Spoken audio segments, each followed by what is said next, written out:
Hi, everybody. They caught me kind of in the middle of adjusting my hat there. All right. Scotty will be along again. Y'all know the drill. He puts his daughter to bed, and sometimes I think he falls asleep with her when this happens. So he'll be along shortly, I'm sure. Wow. And now I'm looking at what's going on with this game. I just turned on this basketball game. I was taking my dogs for a walk. Want to talk a little bit of Nuggets. I don't know, what a weird night. I left to walk my dogs, which usually takes about an hour, and we had the Stars up 2 goals in Indiana down about 8 to 10 points, and all of a sudden I've got the Knicks and Pacers in overtime tied at 130, and the Stars somehow decided they come back and win by 3 goals. They were up by 2, added that empty netter. So I see a lot changed since the last time that I had checked in on this. All right, please guys, please have you guys along. It's Hot Mike, Hastings, and Lindahl. You know the drill. As soon as Scotty jumps in, I'll pop him up on the screen. I am kind of curious before we really get going, and we are going to talk a lot about what to do with the Nuggets. We just learned that Josh Kroenke is going to speak tomorrow, and so I'll try to, as best I can, get the insights from Hastings as to what he thinks he's going to say. Um, you know, do we get a David Adelman as the new coach announcement? I don't know. Maybe.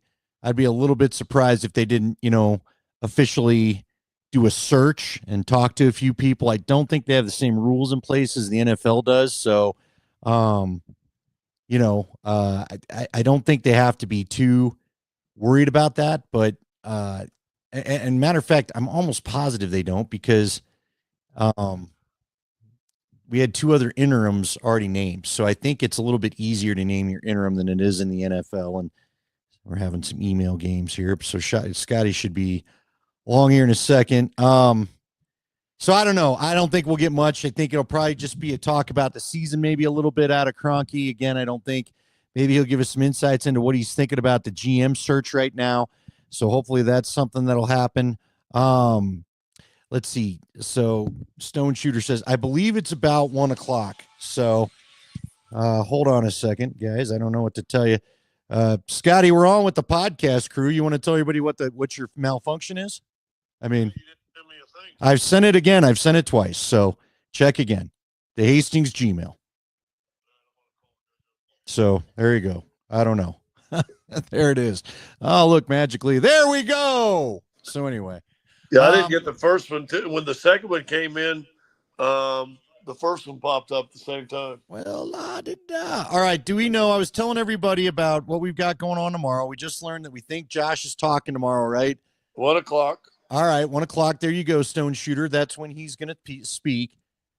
Um, do you think, like, what do you think it is? Just sort of the usual end of the season stuff? Or we're not. Do we get the Adelman's the coach announcement? Like, what would be your guess? No, I'll bet it's just a rehash over um, the end of the season. His thoughts on the playoff. I got to do it this way. The thoughts on the playoffs, where they went, what they did. Looking forward to next year, and then how busy they've got to be. On the man, I'm telling you, are you watching any of this next game? This next game is up Well, late. so I told everybody because I was wondering who everybody was rooting for. And again, we've been getting a lot of people jumping on these lately, and we appreciate you all. Go ahead, subscribe to the channel, make sure you don't miss them because Scotty and I are going to keep going throughout the summer. This doesn't stop. It's not a seasonal thing. It's what Scotty and I do. Sometimes it's a little less sports as we get to the middle of the summer, but for the most part, that's what this morning. I was telling everybody, you know me, I got to walk the dogs, and that's what I was doing before we got in here. And when I left, Dallas was down 2 goals, and the Knicks were up about 10 points. And then when I get back, I just flipped it on to find this overtime score 136, 135. And Dallas found a way to, now they won by 3 thanks to an empty netter goal. So, Well, the Pacers were down 17 at one time. Great fourth quarter. Towns missed a big free throw. Halliburton hit a shot that tied it up, but his toe was on the line, which if it would have been behind the line, they would have won in regulation. Here, the Ward and I were talking. Who am I cheering for in this one? All these series, I'm torn a little bit. I played for the Knicks, so I figure, with no dog in the hunt, why wouldn't you pick for the Knicks? And I actually like Thibodeau. I've known him, Tom, for a little bit, for a few years. He was on Doc's staff when Doc won the championship in Boston. So, I've known him for a long time, like him. Um, I don't like Towns, and I think it's from all the years in Minnesota. And he's a great player. And listen, this is sports hate. You can say you don't like her, or this guy makes you mad, or whatever you want to say.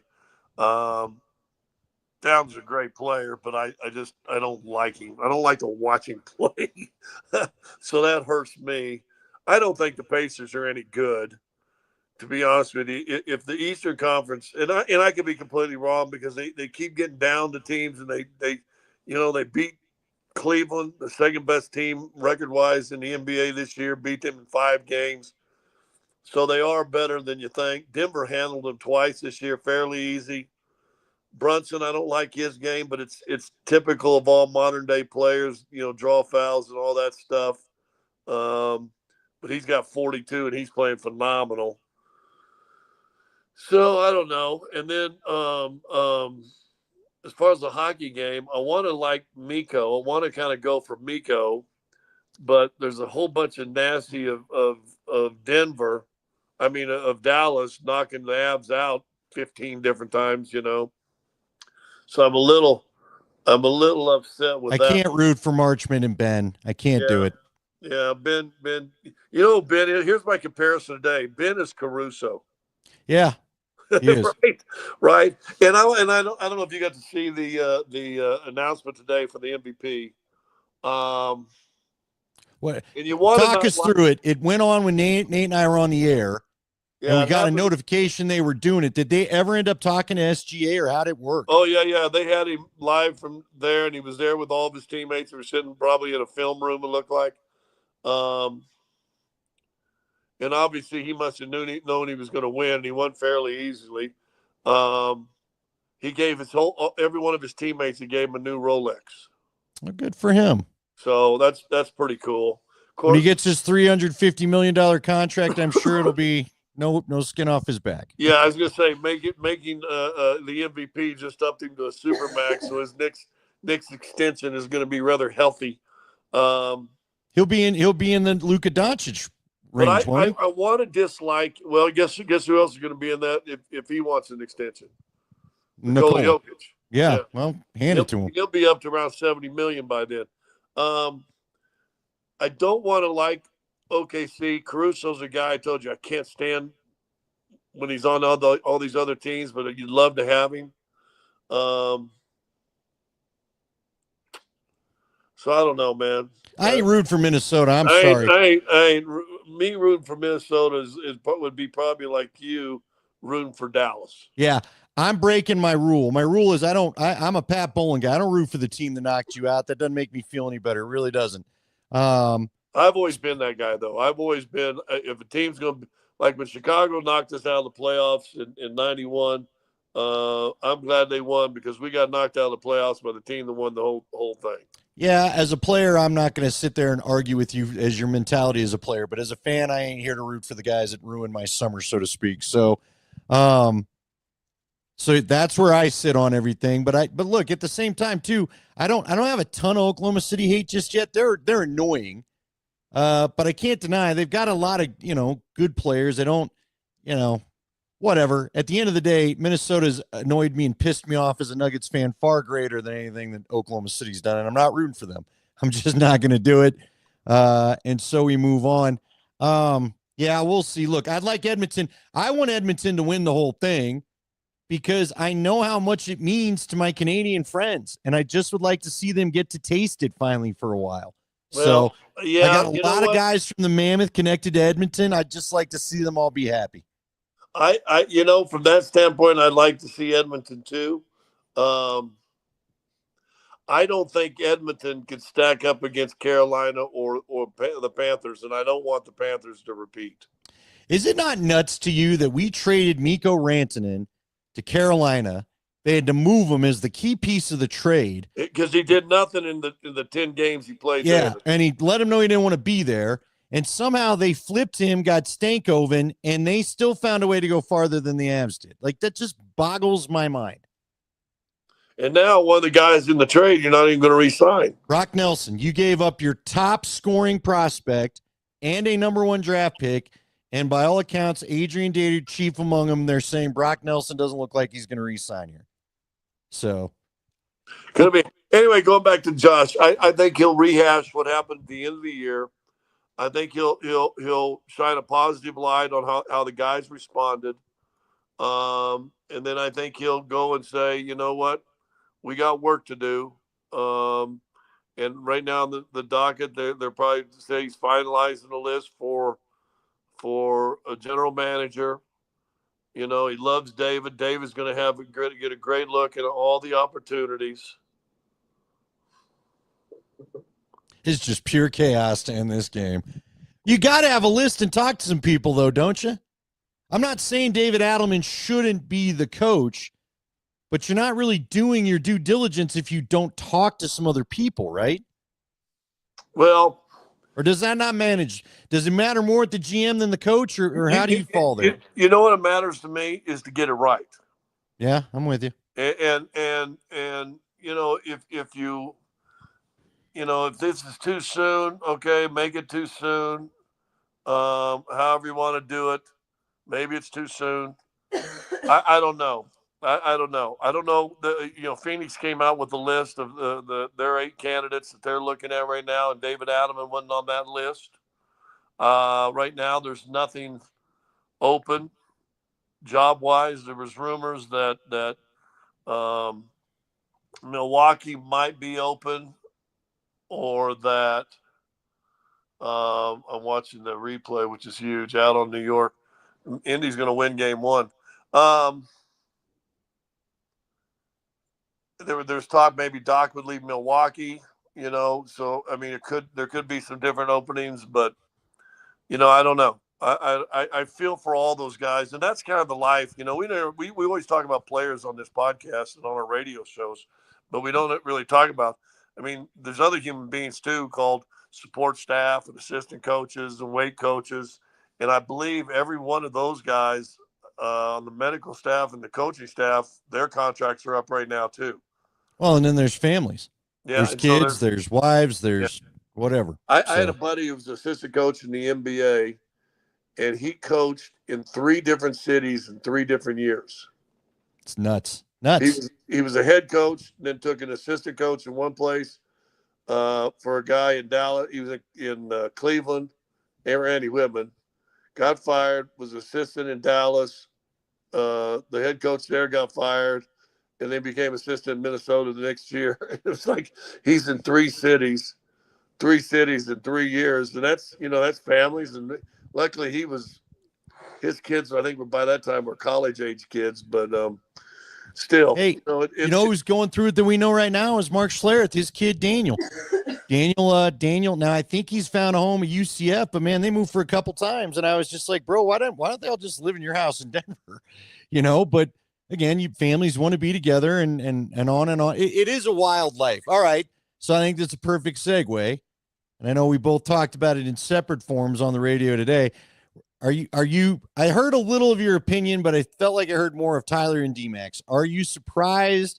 Are you upset? What is your take on Michael Malone and what was said on the air yesterday? In some ways, shouldn't we just expect it? Part of me is like, yeah.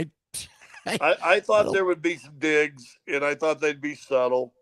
The ones where he said the best fan, but then I thought Nate had a good his topic or his saying on it was pretty good too. He just pandered. You know, maybe when you're head coach in Denver, you pander to the faithful here in Denver, and now you're a national guy and you're in Oklahoma City, so you pander to the Oklahoma City crowd.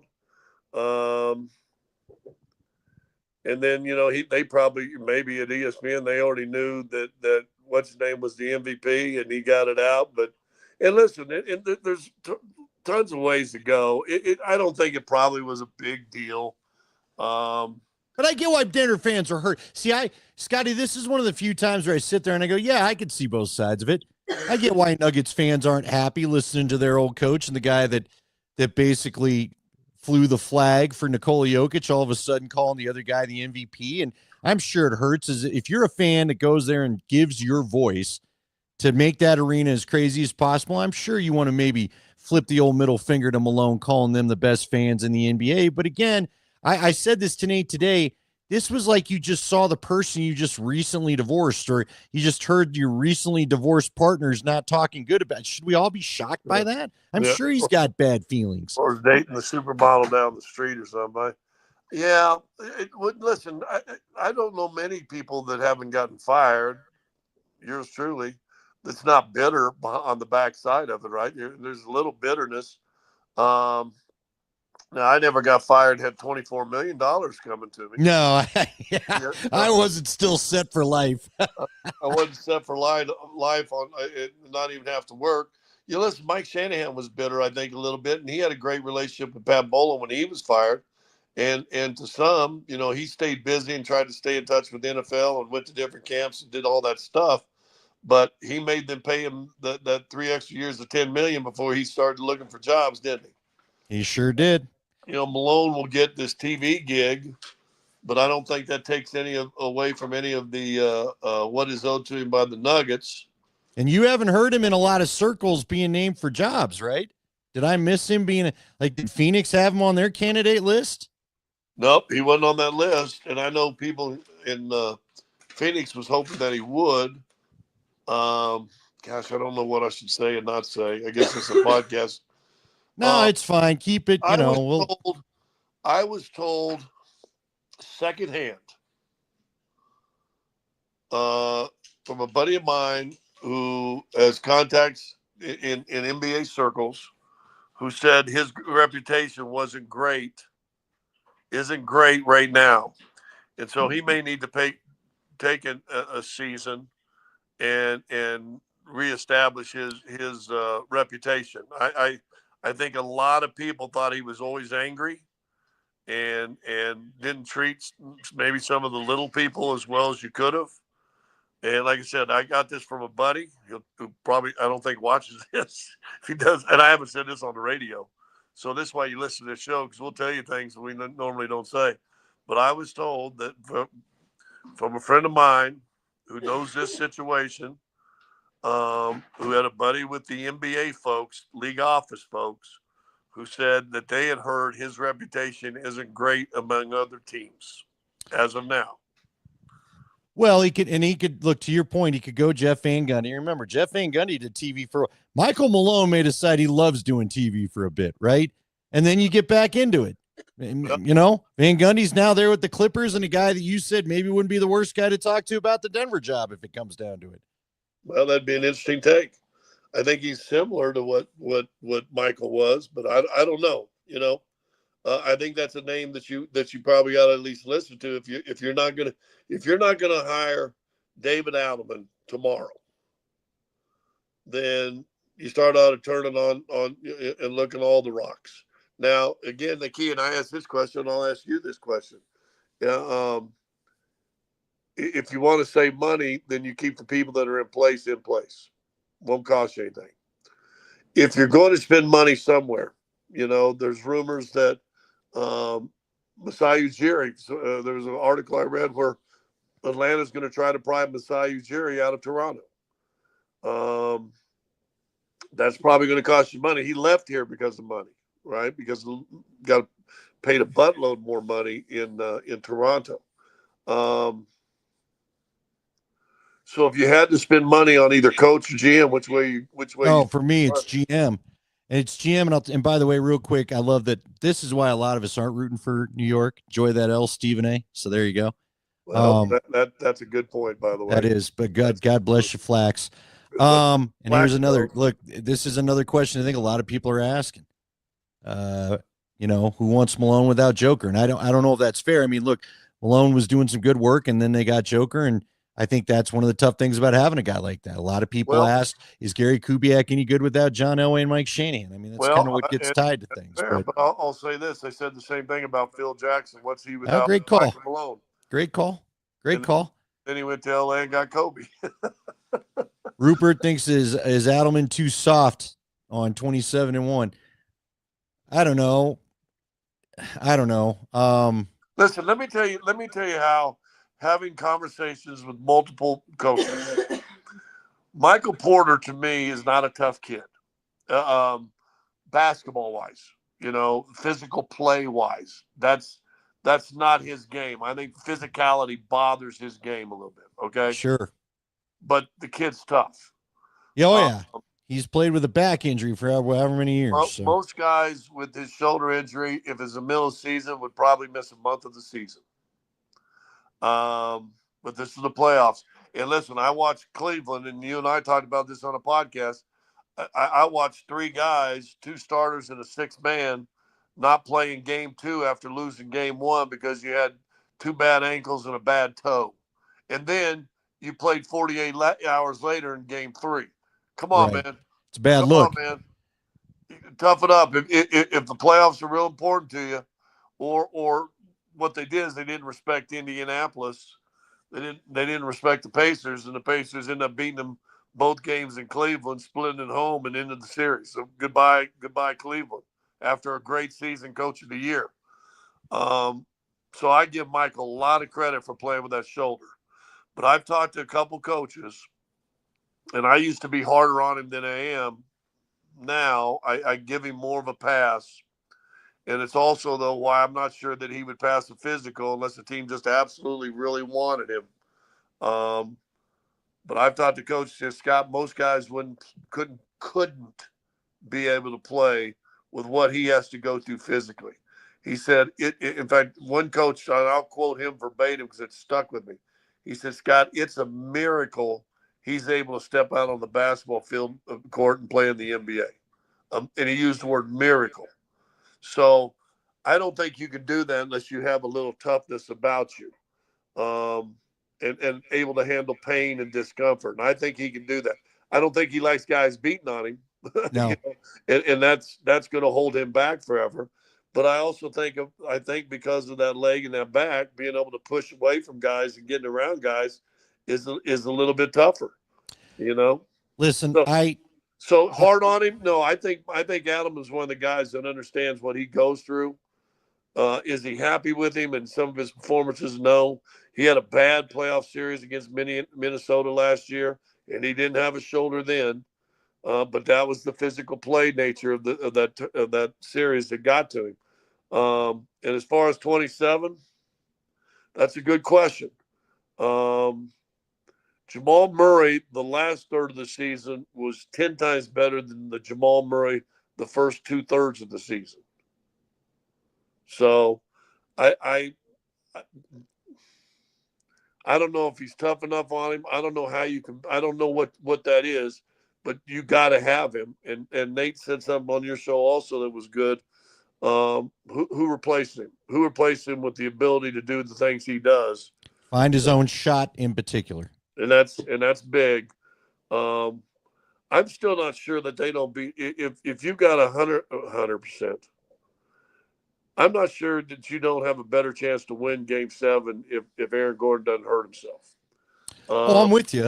I I'm with you. also because even though he was out there gutting it up, and that guy is a tough dude too, he couldn't move. In that run, they got a couple back doors on the zone, and he just couldn't push off and get where he needed to get. Oh But yeah, there was one Nate and I talked about it. Caruso threw it to someone on the backside, and Aaron Gordon picks that pass off all day. That little bounce pass. He couldn't burst to go get it though. yeah, So um, I don't know, man. Listen, I still think their starting five is as good as anybody, and you know what? And I think the Avalanche's first two lines are pretty freaking good too. not if you lose Brock Nelson, But you may lose Nelson now. So, but you're guess what? You hopefully going to get a full year of Gabe Landeskog. yeah, yeah, yeah. Look, here'd be my thing. You asked the question. I would spend money on GM because I think the GM's got a complicated job.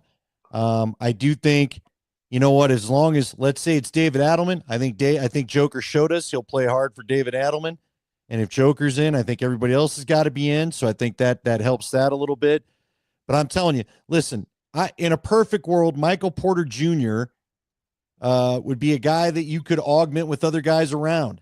But it's not a perfect world. They've changed the salary cap rules. And I just don't, you've got to get rid of one of those starters' contracts to get true salary cap flexibility. And so that's the complication in my mind. Or So, you say screw flexibility and you pay the penalty like Boston. I saw something. oh, they owe $450 million though. Yeah. You think which, they're gonna? which means the salary cap's like a 170, one something. Which means they're over the second level, and then once you get over that second level, it's dollar for dollar what you're over. Right. So that's where that 400 million comes into play. Which, how do you make Denver better? Well, is there pieces from the Boston Celtics you can pilfer? Could you find a way to pilfer a Derek White? Well, hey, look, all I know, and I know it's crazy, and maybe the NBA wouldn't even allow it. Luka Doncic has not signed a contract with the Lakers yet. So if you're going to go super money, why not bring one of Joker's best friends over? See how that works. I mean, you probably wouldn't be any deeper than what we're talking about now, but you'd have yourself a hell of a team. So, well, get deep. I said at the beginning of last year, Julian Strawther's a monster key. He's got to get stronger. He's got to be able to take contact and finish. Peyton Watson's a big key. He's got to get much, much stronger if he's going to play that 3-4 position and be able to finish also. He's terrible finish.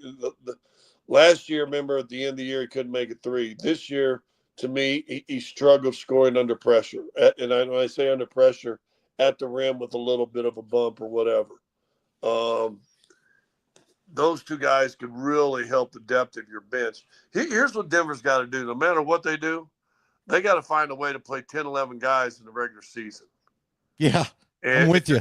And now all of a sudden Murray and Joker's not averaging 38, 39 minutes a game coming in. They're down around 35, 36, somewhere in there. And you give them, both of them get about 10, 12 games off throughout the season, intersperse that. Hopefully it's not because of injury. And you save them for the run, and you try to get them healthy. Well, we'll see what he has to say tomorrow. Let's cover a couple other teams before we get out of here. Again, we appreciate everybody. If you're new to the podcast, we do this every week. We got a lot of people jumping in. We like that. Trey Young. You're supposed to say hit the subscribe button. Yeah, hit the subscribe button if you're on YouTube, but we've got a lot of Twitchers and Xers here tonight. So, like Shane in Mile High, he says, hey, yes on Derek White for sure. Right. I'll take him any way they want to watch us, frankly, at the end of the day, but it is what it is. So, well, Derek White would be like I said, I would look at a team like that needs to move some people. And it's rumors right now, but that they're going to have to blow a lot of it up. And if that's the case, Well, you know what? For everybody that asked us last year, and I got asked it plenty, how's Boston doing what they're doing? Well, there you go. They're basically going to pay a lot of money for one more year, and now they got to blow it up. So they didn't really do anything.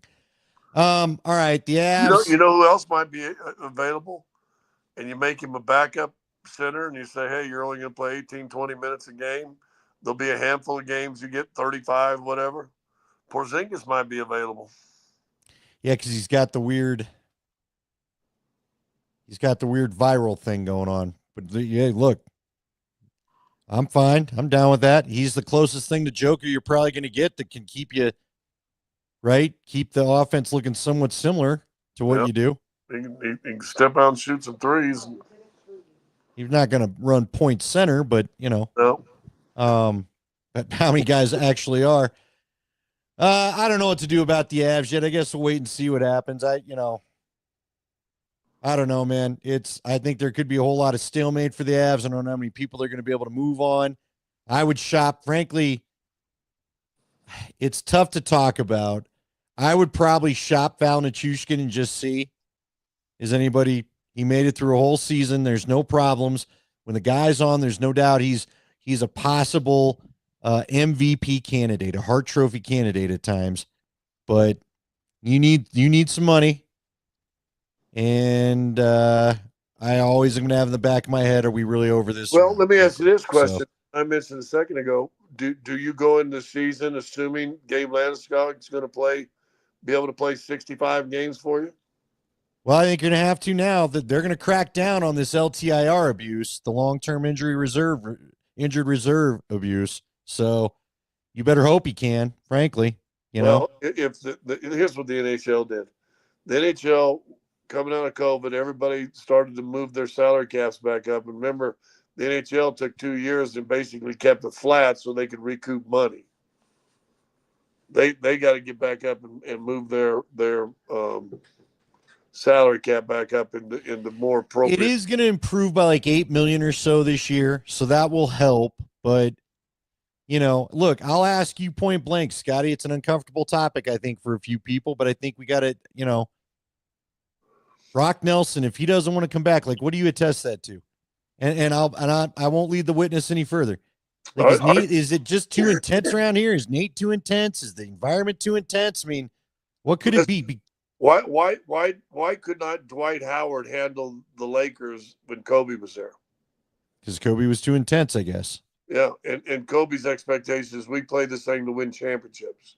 Yes. And Dwight Howard wanted to play and have a good time and put up some numbers and, But supposedly Brock Nelson was that way. He's an older vet. Like he couldn't wait to come to the Avalanche, and he was buddy with Devon Tays. I mean, to give up your top scoring prospect and top prospect period and a number one pick to lose the guy is brutal. I'm telling you, it's Theo Fleury all over again for those that remember it. They traded Robin Regehr, their top defensive prospect, who went on to be really good for Calgary. Had a nice career. Had a nice career, and you got 2 months out of Theo Fleury, and he didn't really do everything. And funny enough, you got knocked out by Dallas that year too. So anyway, you know what? I don't even want to talk about Avs. You know why? Why?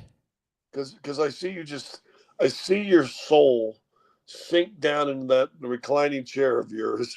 The more we talk about Avs, because as you've said 1,000 times, that's the one team that you'll always be a fan of.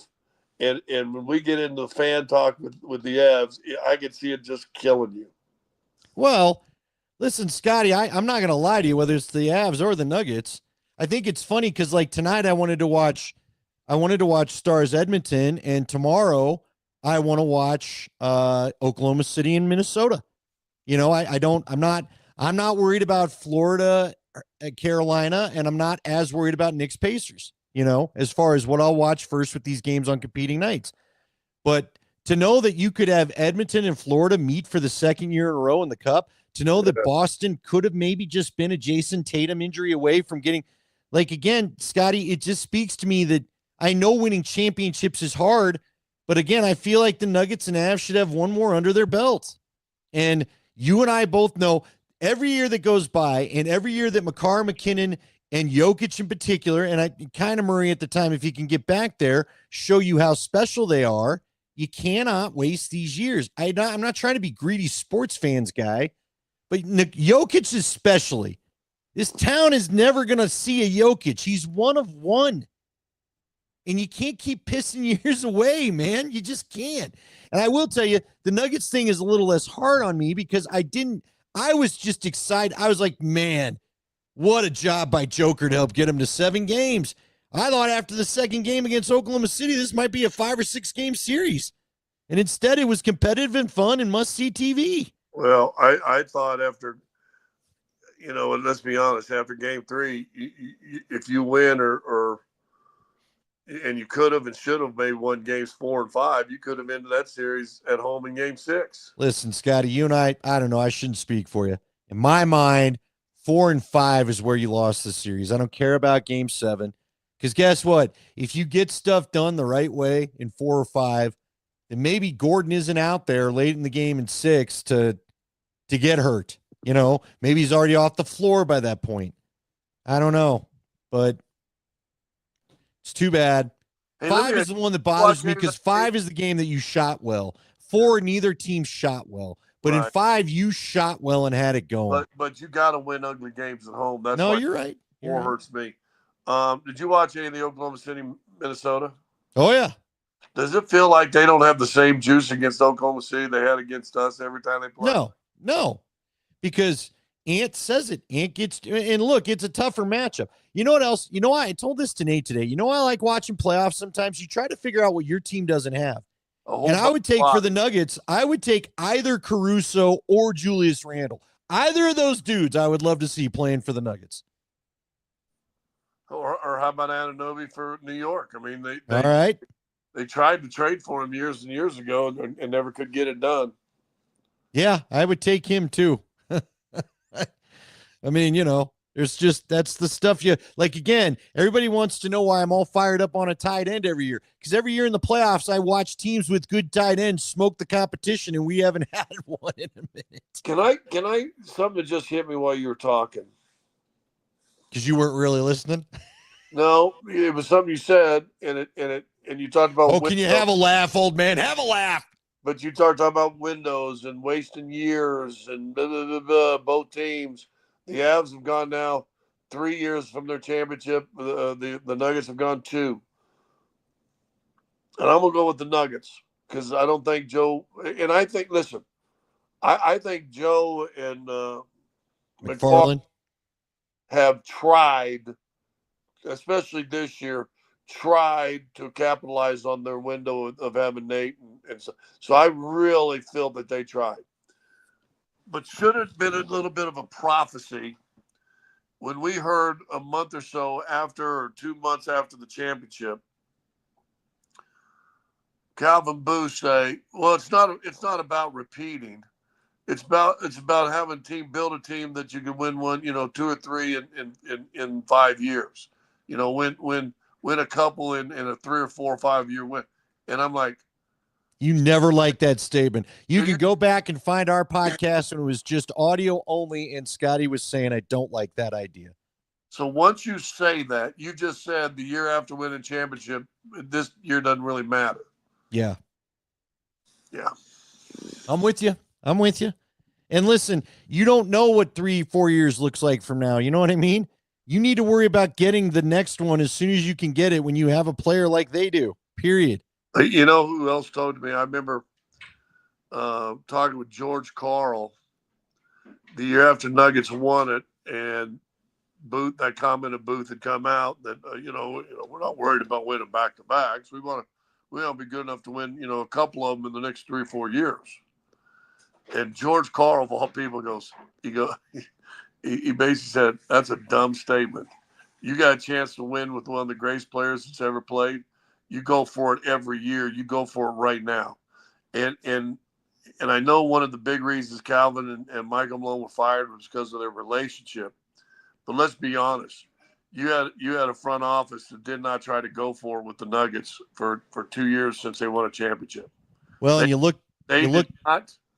They did not, and I like Calvin, but they did not try to go for it. They didn't load up.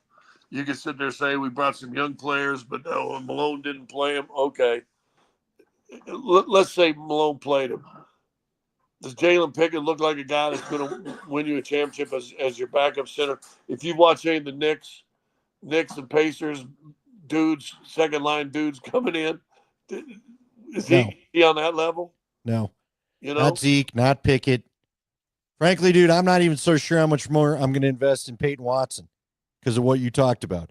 Can't have you knocking rebounds out of play because you can't get 2 hands on the damn thing. So, listen, dude, now you've triggered a thought in me. Should they have signed, looking back at it, should you have signed the $20 million for Bruce Brown? Should you have paid that luxury tax and just kept that core? That would have been the true core then coming back. Because you still had KCP. In hindsight, I don't know what they offered him. I think he was making 8. Right. But I'm just saying, if you keep the guy you did it with. And I think he signed for 17. Okay. And they weren't going to go over the cap that high. But did they offer 12? Did they offer 13? Did they offer 15? I mean, I don't know what might have taken it. Would he take a hometown discount? I don't know. But if you do sign Bruce Brown back, you are saying we're going for it again. That's for sure. With the crew that did it. Yeah. But I asked DMAC this in the middle of maybe after sometime after game 4 or 5. I said, or maybe it was after they won game 6, where I asked him, "Is this series over if you would have re-signed KCP?" Yeah, I don't know, man. I don't know. I mean, he only averaged 9 points with with Orlando this year. I think he averaged 11 something with us. Only 2 more points. But talking with people in Orlando, they love him. They think what he brought into that locker room and that competitiveness and that, defensive mentality, he changed their atmosphere. You bring KCP back, Christian Brown can have a big year come off the bench, as your sixth man with him and I mean, imagine that you bring Christian Brown and Russell Westbrook come off the bench for you. Think of the energy that's going to bring. By the way, this is a good point because you forget things sometimes by Phil. All they did have was that mid-level exception because they didn't have the bird rights. Yeah. Remember that for I Brown? remember there was something screwy. That's so stupid. See, this frustrates me too. There's like 9 million little side NBA rules that every time because again last year they couldn't sign a buyout player because of where they were in the aprons. So there's always some little thing. And again, you say, well, why your GM gone? Which I don't think they were ever planning to bring him back, but he didn't help himself. No, I would agree with you. Draft picks didn't pan out. He and Malone didn't see eye to eye on what kind of player they were looking for. There were too many of his guys and my guys. You and I both know that. There were too many his guys and my guys, right? Like wasn't it last year? Who was the little point guard that ended up signing with Phoenix? Oh, yeah, I know you're talking about. Okay. Dude played UConn or Yeah. Yeah. But that dude was a Malone guy, and Pickett was the Booth guy.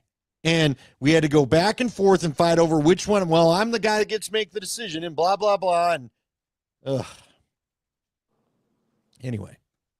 Gillespie, Colin Gillespie. Yeah. And there's just been too much of that. We need our guys.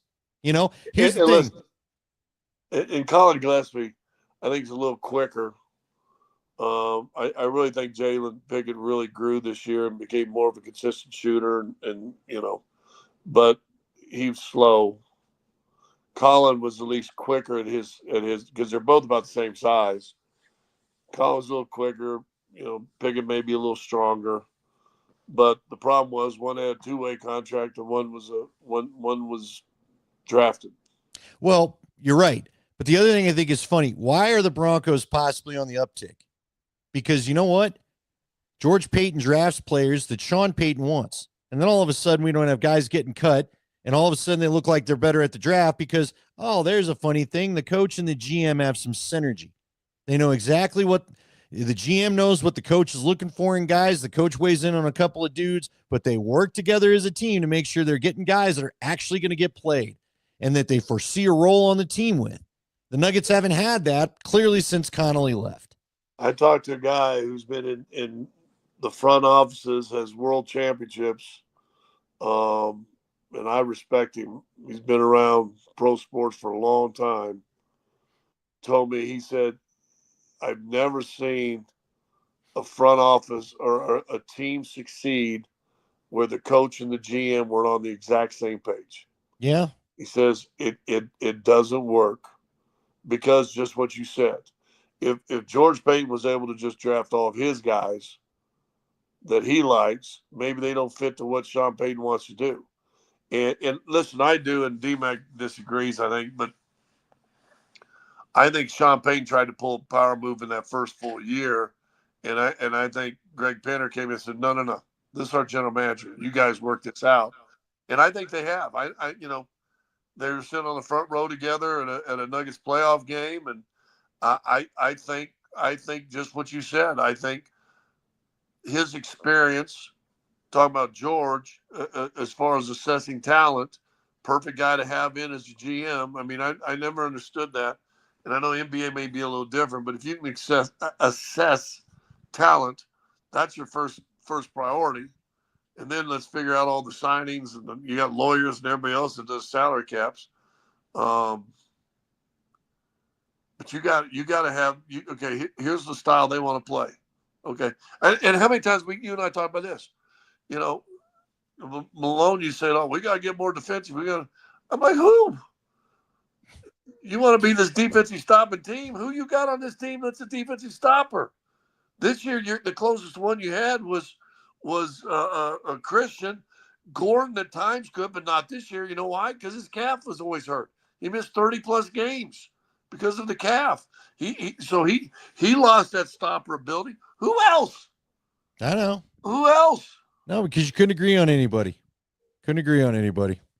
And you know what? I think Greg Penner quietly came in and said, you know what? Actually, I'm the boss and you're both going to work together. That's what I think happened. Yeah, so I've heard a couple of times, and I'm comfortable saying it. Greg Penner's let everybody know a few times. Yeah, I'm the one that runs this thing. Yeah, and you know what? I think he does. I think he's a lot more hands-on than people realized that they were going to be. Yeah, now I don't think he meddles with someone's job necessarily, but I think he reminds people, I've got to approve anything you want to do. Right. By the way, we got to throw this in here. And I didn't even know he was sick. How about Jim Irsay passing away tonight? Well, Nate and I were shocked by the tweet. It was literally in our last segment. And the way we figured out, he sat through that insane owners meeting we all talked about today, fighting over the tush push. And then I'm assuming went back to his hotel to grab a nap and never woke up, dude. It's crazy. It's just crazy. So Manning's tweeted about him. Pat McAfee just tweeted about him. I saw T.Y. Hilton said a tweet that said, don't even try to ask me if I'm okay. I'm not going to be okay for quite a while. I mean, that's pretty cool. We should all be so lucky to have a few people talk about us that way when we're gone. The national joke that I think, he was under for a while when he had his issues and pill issues and all the different stuff. And he was a bit of a cowboy at times, it seemed like, and he would be out there, whatever. But until you've worked for the organization, right, and played for him, it sure seems like a lot of players really liked him. Yeah, man. Look, I always think about his shoes the day he had to decide, do I keep Peyton Manning or go get Andrew Luck? And I always think to myself, sports can be so cruel because every one of us, given that decision, would have taken young hotshot Andrew Luck versus the guy who couldn't grip a football. Right. And yet the Broncos go in a Super Bowl, and the Colts haven't really been near it since. And Andrew Luck retires early. Yeah. He got the closest Luck got to the Super Bowl was the Deflategate game when they lost in 2014 to the Colts or to the Patriots. So, and now he's a coach. You watch any of the highlights of Luck in Stanford? Bro, I saw him live. It was the most amazing thing I'd ever seen. Remember, I got to go do the CU game when they just joined the Pac-12, and he was the quarterback. And Mark Johnson. I'm talking about today, like at his whatever age he is now. He's on the coaching staff at Stanford, and I watched the film of like their spring practice. Dude, he's winging balls around like nothing. Remember, there was a warning. People wrote about this. I remember reading it in the draft profiles because I'm the draft geek, where there were players that said, or GMs that said, my only concern with Andrew Luck is I don't know how much he needs football, and he's proven them to be right. He basically showed the world I don't need this sport. Yeah, I'm not going to get beat up and killed and be crippled as an old man. Yeah. So, all right, we ought to sign it off there. Here's what I want to talk about. I got a topic for next week I'll tease already, and then we'll forget it and never talk about it. But hopefully we won't. Because Nate and I are going to discuss it too. Why do we love sports when it doesn't? You want to talk about abusive relationships? The love of a sports team. I mean, I could count 3 times with the Broncos, 3 times with the Avs, 1 time with the Nuggets, a couple times with the Mammoth, a couple times with the Outlaws. But bro, how many seasons have you rooted for? I have been a Bronco fan. I'm now what? I'm going to be 51 in a month. So I've been a Bronco fan probably since I was 7 or 8. 3 times. 3 times has it ended happy. Well, one, it shows it's rare. Yeah. The outliers are the New England. Yeah. You know, it's whatever. I mean, think of people who've been Bronco or Nuggets fans for 50 plus years. You got one, One. right? You got Well, we're one. damn happy to have it, though. I've been a fan, I guess, since I got traded here. So I've been a fan since '91. So how many years is that? One. They came in the league in '76 and played in the ABA the previous 3 years, right? One. And listen, I said this to somebody the other day. You mentioned it a second ago. Alex English was phenomenal. I got to play against him. Dan Issel was a phenomenal player. I got to play against him. Trying to think who else up on that wall. That's on people. I got to play against Doug Moe teams. Can't none of them hold a candle to Nikola Jokic. No. Now, Nate McKinnon's great, but you and I got to see Joe Sakic and Peter Forsberg in their heydays. Pretty damn good. You know, and I know he's a different style player, but you know, I'm a loving heck Milan Hayduk. Don't sleep on Milan Hayduk. Don't sleep on Adam Foote. Don't sleep on Patrick Waugh. Yeah.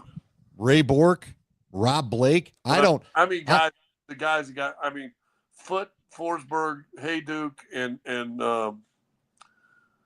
Sakic played years here. Remember Tanguay and Drury. You go back to the 01 Cup team. Tanguay and Drury. Aaron Miller was a guy you and I talked to quite a lot. Don't go. Come on now. Come on now. My point being, or any of these new guys that far ahead of all them old guys we mentioned? Yeah, not sure, honestly, because again, you know why you and I can't ever really tell? Even though I know the modern fan probably says, but they're so much faster. Yeah, they're faster because they don't have the two-line pass. The center red line was in play, and you couldn't pass it. You could not break out as easily as they can these days for these breakaways because you could not go with a two-line pass. You had to enter one zone, then the other zone, then get in there. They took out that middle pass so they could open up the breakaways. That middle line, I should say. So, and you're going to tell me Joe Sakic didn't have any speed? Yeah, or Forsberg. Forsberg could muscle a few guys off and feed it to Sakic or Milan. Hey, Hayduk wasn't slow either. So, anyway. That's what I'm saying. But even these guys now, McCarr has a chance to be maybe the greatest ever. I get you. But he's not now. Not yet. Not yet. McKinnon's great. And he's going to have all these records. Great. But are they head and shoulders above Joe Sakic and those guys? Head and shoulders? No, because you and I remember seeing them. Yeah. Now, look, they're all dang good, and I'm glad they all wore Avs sweaters. But, you know. And so my point being, Nikola Jokic is head and shoulders better than anybody that's ever played here. Listen, you and I have talked about it, and I get so many people mad at me, but I don't care because I've seen plenty of Denver sports in my 50 years of life here. Nikola may be the best dude to play any of them by the time we're all said and done. And you and I saw Elway, we saw Walker, Larry Walker, we saw Peyton Manning, we saw Todd Helton, we saw Terrell Davis. And Nikola is just that dude. So we'll see. When you actually get down to the actual Mount Rushmore of Denver sports, he's already on that. He might be the old George Washington head. Now, for a lot, it's still going to be Elway. And Elway's still got the 2 trophies and all that ahead of him. But Elway was never slam dunk considered the best player in the NFL as often as Nikola Jokic has been, for whatever that's worth. He got one MVP. Because he had to deal with Montana and Marino and all those guys. So go look at some of the names that Joker has to deal with. Well, and I'm telling you right now, what Joker did this season felt a little Elway-like, and I told that to you multiple times, including that playoff run of just, I'm going to not let us lose. I refuse to let it happen. So, all right, let's sign off for the night, my friend. We'll talk to everybody next week. I think we're just going to keep it on Wednesdays, what we decided, right? Yeah, I'm good with you. All right. By the way, I've got First Blood on here now that all the games are off. And First Blood's got something going on with Christmas lights in it. So is First Blood a Christmas movie? By the Die Hard thing, is Rambo First Blood a Christmas movie? Oh, so it's Rambo First Blood. Yeah, it's just called First Blood is what they said. What was that vampire series? When that True Blood. True Blood. No. I'm talking about the movie First Blood. Since they're shooting at people during Christmas, does it make it a Christmas movie, Die Hard guy? No. No. All right. But Christmas fix, get over to the Hallmark Channel. Yeah. Well, I don't know about all that. Go watch the ref. Anyway, love you all for watching us. We appreciate it, and good night. The ref's a good one. Not a Christmas movie.